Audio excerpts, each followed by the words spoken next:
Shalom Bapak Ibu Saudara sekalian.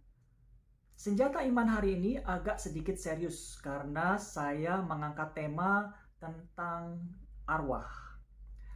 Oleh karena itu saya minta tolong kepada Bapak Ibu Saudara sekalian untuk membimbing anak-anak kita untuk mengerti firman Tuhan yang mau saya bahas hari ini. Senjata iman hari ini saya ambil dari 1 Tawaris 10 ayat 13. Demikianlah Saul mati karena perbuatannya yang tidak setia terhadap Tuhan. Oleh karena ia tidak berpegang pada firman Tuhan. Dan juga karena ia telah meminta petunjuk dari arwah. Garis bawahi kata petunjuk dari arwah. Saul adalah orang pertama yang diurapi Tuhan menjadi raja di Israel. Sejak dia diurapi Tuhan melalui perantara Nabi Samuel, maka Roh Kudus senantiasa menyertai, memimpin, melindungi Raja Saul dalam memerintah bangsa Israel.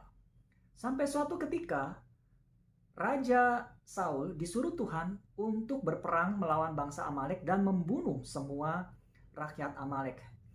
Dan memang Saul melakukan hal itu kecuali dia membiarkan Raja Amalek tetap hidup. Bahkan Raja Saul mempersembahkan korban yang sebenarnya tidak disuruh Tuhan, yaitu korban milik bangsa Amalek. Dan itu membuat Tuhan marah. Dan sejak saat itulah Roh Kudus undur dari Raja Saul. Setelah Nabi Samuel meninggal, maka Raja Saul seperti anak ayam yang kehilangan induknya. Dia tidak tahu apa yang mesti dia lakukan. Dia sudah berusaha tanya Tuhan, tetapi Tuhan tidak mau lagi menjawab dan memberikan petunjuk kepada Raja Saul, baik melalui perantara nabi-nabi maupun melalui mimpi. Dalam 1 Samuel pasal 28 diceritakan bagaimana Saul menemui seorang dukun perempuan pemanggil arwah untuk bertanya kepada Samuel. Lalu dukun perempuan ini memanggil arwah, lalu dilihatnya oleh perempuan ini sesuatu yang bersifat sesuatu yang ilahi muncul dari dalam bumi. Orangnya sudah tua dan memakai jubah. Dan oleh Saul itu dianggap sebagai arwah Samuel. Benarkah itu adalah benar-benar arwah Samuel? Menurut saya itu bukan arwah Samuel. Mengapa demikian? Ada beberapa alasan yang bisa saya ungkapkan. Alasan yang pertama dalam 1 Samuel pasal 28 ayat 13, perempuan peramal itu melihat sesuatu yang ilahi muncul dari dalam bumi. Kalau itu betul arwah Samuel, mestinya dia datang dari surga, dari atas, bukan dari bumi. Jadi yang kalau dia makhluk surgawi pasti datang dari atas, bukan dari bumi. Itu alasan yang pertama. Alasan yang kedua adalah kalau itu bukan arwah Samuel yang sesungguhnya, lalu siapa? Lalu apa penjelasannya? Bisa jadi menurut saya itu adalah iblis yang menyamar sebagai Nabi Samuel. Bisakah iblis menyamar sebagai seseorang yang sudah mati? Jawabannya bisa sekali. Dalam 2 Korintus pasal 11 ayat 14 dikatakan bahwa iblis pun bisa menyamar sebagai malaikat terang. Alasan yang ketiga adalah dalam 1 Samuel pasal 28 ayat 19 dikatakan bahwa si arwah itu menampakkan diri kepada Saul lalu mengatakan bahwa besok Saul dan semua anak-anaknya akan mati. Dan yang kedua, dia mengatakan bahwa bangsa Israel akan dikuasai oleh bangsa Filistin. Yang terjadi memang Saul dan anak-anaknya mati, tetapi tidak semua keluarga Saul mati. Ada satu keturunan Saul yang masih hidup, namanya Mephiboset. Berarti dia tidak terjadi apa dikatakannya. Yang kedua adalah dikatakan si arwah ini bahwa bangsa Israel akan dikuasai oleh tentara Filistin. Nyatanya setelah Saul mati, bangsa Israel ini justru menjadi satu, dipersatukan, dan mereka bergabung dengan Daud. Dan Daud menjadi raja menggantikan Raja Saul. Nah, itu yang terjadi. Jadi, apa yang dikatakan oleh si arwah itu ternyata tidak tepat. Yang keempat, tadi dari ayat yang sudah kita baca sebelumnya, 1 Tawarik pasal 10 ayat 13 mengatakan bahwa Tuhan benci dengan orang-orang yang meminta petunjuk arwah. Jadi, praktek-praktek minta petunjuk kepada arwah itu bukan dari Tuhan. Saya baca dalam Alkitab, saya tidak pernah menemukan ada satu peristiwa atau satu cerita Tuhan melibatkan arwah orang yang sudah mati untuk menyampaikan firman-Nya.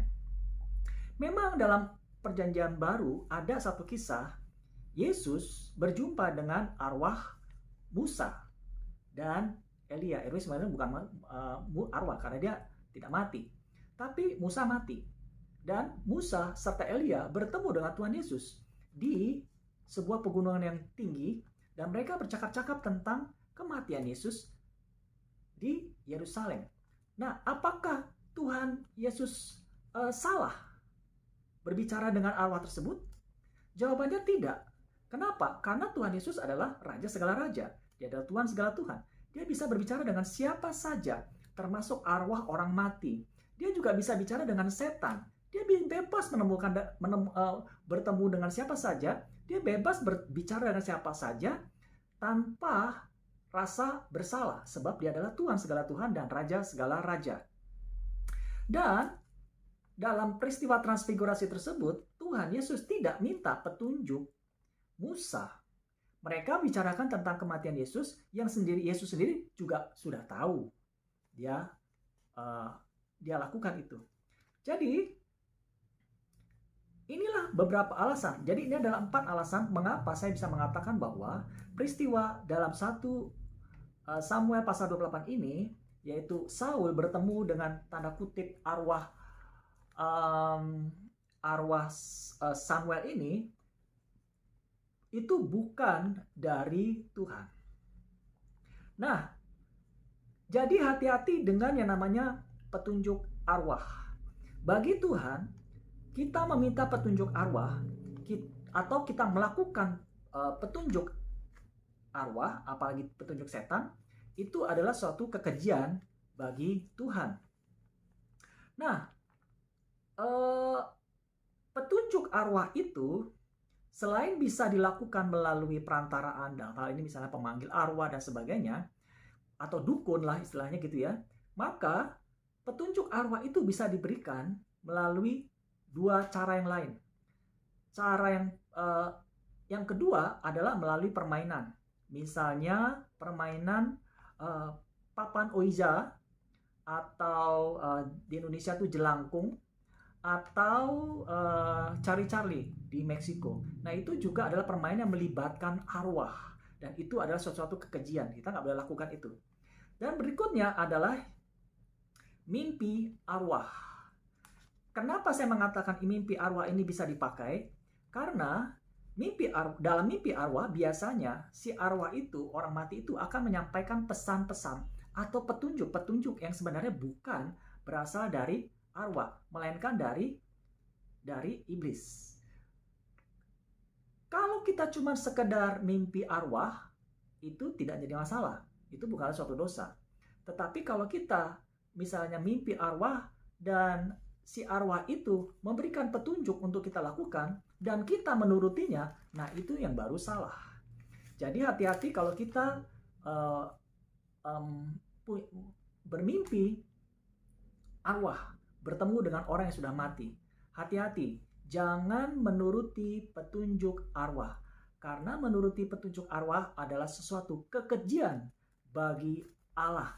Jangan sampai apa yang terjadi pada Saul itu terjadi atas kita.